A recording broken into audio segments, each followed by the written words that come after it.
inutile, parce que je peux vous dire que jusqu'à présent, même les experts du Rwanda n'ont jamais foulé les pieds sur le sol congolais dans ce mécanisme. Ça veut dire que le Rwanda n'est pas concerné. Il vient seulement pour distraire et manifester qu'il est là, mais en réalité, il n'est pas là. Et depuis que les experts du Rwanda ne sont pas là, il n'y a rien qui est fait. Et donc, négocier avec la M23, je crois que ce n'est pas un problème.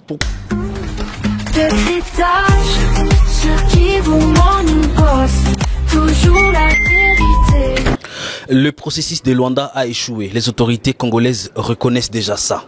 Mais au-delà de ça, c'est une progression des rebelles du M23 qu'on constate à l'est de la République démocratique du Congo.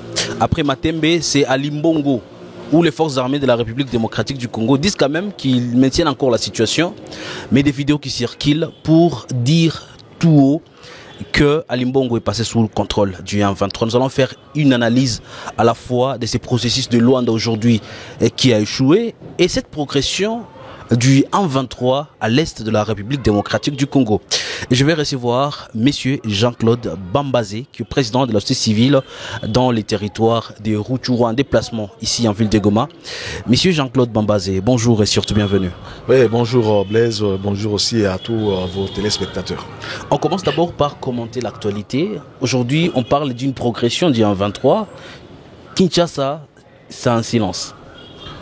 Bon, en tout cas, il faut dire que c'est quand même quelque part désolant de voir comment le M23 est en train de progresser et qu'en revanche, on ne sent pas, je veux dire quoi, l'implication des autorités au niveau de Kinshasa pour non seulement freiner cette avancée, mais également repousser le M23 afin de récupérer toutes les zones déjà conquises par cette rébellion. Et aujourd'hui, les Rutshuru abandonnés, c'est votre territoire. Quel sentiment vous avez? Bon, c'est un sentiment de désolation, c'est un sentiment de regret de voir que, personnellement, avec tous mes frères et sœurs qui sont dans les camps de déplacés, nous étions tous chez nous, nous vivions de nos champs, de notre élevage. Et aujourd'hui, on est obligé de venir vivre la mendicité dans la ville de Goma. Il y a des enfants qui n'étudient pas. Il y a des vieillards qui passent la nuit à même les sols. Il y a des filles qui sont en train de se faire violer par-ci, par-là. Le sexe de survie. Donc bref, il faut dire que c'est vraiment une désolation qui n'a pas de nom. Pour ceux qui sont restés? Bon, pour ceux qui sont restés, c'est presque la même chose parce que même là-bas aussi, c'est toujours le problème parce que non seulement il n'y a pas la liberté d'expression dans toutes ces zones, mais la vie continue aussi à être très difficile malgré ce que chante la M23. Je peux vous rassurer qu'il y a beaucoup d'agriculteurs qui ont été massacrés, notamment vers Kiseguro, vers Kahunga, un peu partout parce que seulement la population voulait aller récolter leurs produits champêtres et la plupart ont été en tout cas exécutés. Mais également, quand on est à Rutshuru, c'est vraiment un tombeau à ciel ouvert parce qu'on n'a pas le droit de dire le contraire de ce que le M23 dit. Ça veut dire les gens sont soumis je vais dire quoi, à un rythme qui est le M23 leur impose. Alors aujourd'hui on va parler de ces processus de Luanda. Les dimanches on s'attendait à une rencontre entre Félix et Kagame. Kagame toujours absent de ses assises. Est-ce que ça vous a surpris? Non. Je n'ai pas été surpris parce que je peux vous dire que même, je crois 2 jours avant, j'en avais parlé, en tout cas sur différentes chaînes de médias ici à Goma, notamment Tazama et les autres, où j'avais dit clairement que nous ne serons pas surpris que Kagame ne va pas faire le déplacement. C'était prévisible, c'était normal pour lui en voyant les plans qu'il a. Je crois qu'il n'allait pas se présenter parce qu'il s'est présenté, c'était directement la fin de la présence de RDF sur le sol congolais. Or, la fin de la présence de RDF sur le sol congolais signifie l'enterrement du M23. Et que donc, lui, comme le patron du M23, ne pouvait pas, en tout cas, aller accepter de sacrifier les gens que lui-même a envoyés. Parce que, comme vous le savez, je n'hésite pas de le dire que sur le terrain, ça veut dire le M23 n'existait pas. C'est au fait les RDF qui sont sur le terrain. Bien sûr, il y a des gens comme le Corné Nanga, les Bertrand Bissimo, Makenga, qui sont juste utilisés, mais les gros, c'est vraiment l'intérêt du Rwanda qui est sur le sol congolais. Alors, Paul Kagame absent de ces processus, le gouvernement congolais parle déjà de l'échec, mais après? Ben oui, c'est un échec. Malheureusement, on a toujours vu des autorités congolaises qui, en tout cas, parfois néglige de faire de bonnes analyses des faits que nous vivons. Le fait que le président Kagame n'a pas fait le déplacement, a refusé même d'aller signer, ça devait déjà interpeller le gouvernement congolais pour comprendre que c'était déjà d'abord annoncé que les 15, les RDF M3 seront à Butembo. C'était déjà annoncé à l'avance. Ça veut dire, pour le Rwanda, pour le président Kagame, c'est la logique de la guerre. Alors, il faut parfois distraire, comme c'est la diplomatie qui est, en tout cas, léger de l'hypocrisie, c'est tout à fait normal. Il distrait les gens qui disent, voilà, il y aura des sommets. Pendant que vous êtes dans le cessez-le-feu, les Congo est respectueuse de, la République démocratique du Congo est respectueuse des engagements de cessez-le-feu. De l'autre côté, Kagame continue à renforcer ses militaires, à renforcer toutes ses positions. Et à chaque fois qu'il est prêt, il n'hésite pas d'attaquer. C'est ça, en fait, le problème que nous avons par rapport au côté congolais, où on ne sait pas vraiment prendre les choses au sérieux et savoir comment prendre une décision utile, importante, salutaire au moment le plus bon. À la rencontre de Goma entre les deux délégations du Rwanda et de la République démocratique du Congo, vous étiez là. Aujourd'hui, en Angola, on revient sur la question des négociations avec la M23. Comment vous êtes en train d'analyser ces jeux?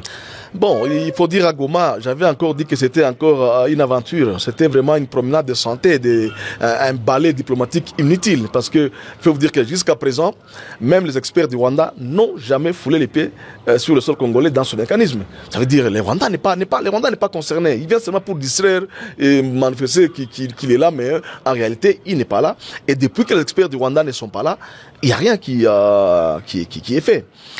Et donc, négocier avec l'M23, je crois que ce n'est pas un problème. Pourquoi? Parce que le Rwanda lui-même... Ce n'est pas un problème? Je vais y arriver. Ce n'est pas un problème. Pourquoi je dis que ce n'est pas un problème? Ça veut dire quoi?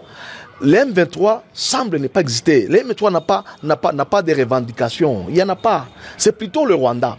Et que donc, en négociant avec le Rwanda, certainement que le Rwanda pouvait présenter les problèmes du M23 s'il les avait. Cette ligne a déjà échoué parce que... Non, la ligne n'a pas échoué. La ligne qui a échoué, c'est le dialogue direct avec la M23. Mais aujourd'hui, la M23 semble ne pas exister. La M23 n'a pas... Parce que imaginez qu'aujourd'hui, on négocie avec la M23. Kagame va créer la M24. Il va créer la M25. Alors pourquoi continuer à négocier avec des gens qui n'ont pas la décision et des gens qui vont peut-être rentrer dans le gouvernement et après Kagame va encore créer d'autres rébellions? Ça ne sert à rien. Et que donc, il faut plutôt aller négocier avec le Rwanda. Lui demander qu'est-ce qu'il cherche. Et s'il sent que, comme c'est lui qui est le parrain du M23, il n'a qu'à présenter le problème. S'il est M23 du problème, il n'a qu'à les présenter. Mais ils ont peur, pourquoi? Parce qu'ils savent que leur agenda, les revendications sont vides. Il n'y a rien dedans. C'est pourquoi j'ai dit que négocier avec le M23, comme M23, ça c'est impossible. Mais négocier avec le Rwanda, c'est possible. Et le Rwanda va certainement amener la question du M23 sur la table. Pas pour qu'on appelle le M23. Moi, j'attendais que Kagame dise, voilà, il y a le problème des réfugiés comme ça. C'est ça que le M23 revendique, le problème des réfugiés. Pour qu'on lui dise clairement que non, ils sont dans plusieurs zones aujourd'hui. Ils contrôlent un grand espace. Ils auraient déjà amené combien de réfugiés dans leur zone qu'ils ont. Donc c'est vraiment, il faut fouiller parce que s'ils avaient vraiment le souci de réfugiés qui veulent rentrer, ils auraient dit. Mais cela a été fustigé par le chef de l'État lors de son adresse sur l'état de la nation. Il a fustigé cette colonisation démographique imposée par les Rwandais. Vous êtes favorable à ça? En fait, il faut différencier les choses. Il faut différencier les choses. Le président a fustigé l'arrivée des nouvelles populations rwandaises. Là, nous fustigeons et nous condamnons fermement. Mais au-delà de ça, il y a quand même de tous ces Congolais qui sont des réfugiés. Nous sommes la société civile, nous devons le reconnaître. Il y en a, ils sont là, mais personne ne les a empêchés de rentrer chez eux. Ils sont des Congolais, au même titre que moi, que toi, que tout le monde, et rentrer chez soi. Et on n'a pas de raison de mettre des conditions pour rentrer chez soi. Moi, je suis déplacé ici. Si la guerre s'est terminée, qu'un n'est plus là, je n'attendrai pas que ce qu'est dit Kagame, ni la nation, ni puisse m'amener chez moi. Je vais rentrer le même jour. Et que donc, ceux qui sentent qu'ils sont des Congolais doivent rentrer, et c'est leur droit. J'insiste bien, c'est leur droit. Mais le problème, c'est que Kagame veut maintenant transplanter, veut nous amener à d'autres populations pour peupler notre territoire, et ça s'appelle guerre de peuplement. Alors, pour la République démocratique du Congo, les dialogues avec le M23, c'est une ligne rouge à ne pas dépasser. Est-ce que pour vous, vous pensez que le gouvernement congolais devra mettre l'eau dans les vins? Je ne pense pas. Je ne pense pas. Pourquoi? Parce que d'abord, un M23 a été déclaré comme un mouvement terroriste. Il y a des gens qui sont déjà condamnés comment ça va se passer. Et aujourd'hui, si la RDC disait qu'il va négocier, qu'est-ce qu'il va dire à cette population qu'il a laissée pendant longtemps dans la souffrance? Mais également, qu'est-ce qu'ils vont négocier? Parce que moi, je vous ai dit qu'ils négocient quoi? Ils négocient le retour des réfugiés. Qui a déjà refusé le retour? Personne. Ils négocient des postes, la bonne gouvernance. Tous ces officiers-là, Makenga a été lui-même commandant d'une région militaire. C'est quand même un grand poste. Tous ces collègues qui étaient là, ils étaient quand même des hauts gradés dans cette province et les sites un peu partout. Mais ce Corneille Nangaa, il avait quand même un grand poste, président de la CENI. Bon, qu'est-ce qu'ils veulent négocier encore une fois? Je ne vois pas. Il parle de la question des FDLR. Mais soyons sérieux. Le Rwanda a été au Congo depuis la FDL. Il a occupé toute la République démocratique du Congo. Pourquoi il n'a pas terminé ces FDLR dont tu lui fais allusion? Si, dis-moi, il y en a. Ils ont été là au RCD. Ils ont occupé la grande partie. Pourquoi ils n'ont pas terminé ces FDLR? Ils ont été là à l'époque du CNDP. Donc, et même après toutes les opérations qu'il y a eu, elle-même avait déclaré que la question des FDLR est terminée. Il ne reste que quelques 200-300 membres des FDLR, mais qui sont aussi fatigués et qui ne représentent pas un danger par rapport au Rwanda. Et que donc, tout ça, les Rwandais comprennent que c'est des faux fuyards, il n'a pas d'argument. Si vous étiez en face de Félix, on va finir par là, quel conseil vous donnerez-vous au chef de l'État? C'est d'être responsable. Ça veut dire? Ça veut dire qu'il doit s'assumer comme président de la République. Quand un pays est agressé, quand un pays est dans des situations pareilles, il faut parfois prendre des décisions idoines, éviter le tâtonnement. On est dans une phase où les populations sont déjà fatiguées par ces affaires de la guerre. Il doit à tout prix réorganiser son armée. Ça, c'est au fait à l'interne, ce sont des problèmes. Mais depuis que cette guerre a commencé, on parle d'une réorganisation de l'armée. Jusqu'à quand? Bon, mais en fait, c'est un processus. Mais il faut que ça aille vite parce que c'est quand même trop. Et ça veut dire la réorganisation de l'armée, ça veut dire frapper l'ennemi, récupérer des zones et permettre la réinstallation des populations qui sont des déplacés et d'autres personnes. Et donc, c'est à ce point que le président de la République doit toucher et préparer la guerre. Parce qu'il n'y a pas d'autre choix. Quand quelqu'un refuse de négocier avec toi, bon, lui, il avance sur le plan militaire. Toi, tu fais quoi? Tu vas continuer à te cramponner dans les négociations qui d'abord ont capoté. Non, il faut maintenant mettre en place une coordination de l'armée pour frapper les M23 et c'est RDF. Vous avez suivi même qu'à Limbongo, quand vous avez suivi, si vous avez bien suivi la photo que Willy Ngoma a publiée sur son Twitter, derrière lui il y avait un élément de la force spéciale avec une arme comme celle que l'RDF au niveau de Mozambique. Ça veut dire ce sont les RDF qui sont là, donc on doit faire face. Les RDF ils sont des gens comme les autres, ils n'ont pas une spécialité extraordinaire, ils peuvent être frappés par le FARDC si, du moins, il y a un bon encadrement et s'il y a une bonne planification et un bel équipement, je crois que tout est possible de le mettre hors d'état de nuire. Monsieur Jean-Claude Mambazé, merci d'avoir répondu à notre invitation. C'est à moi de vous dire merci. Messieurs, dames, fin de cette émission de cryptage, l'analyse des questions sécuritaires de l'Est de la République démocratique du Congo. Portez-vous bien.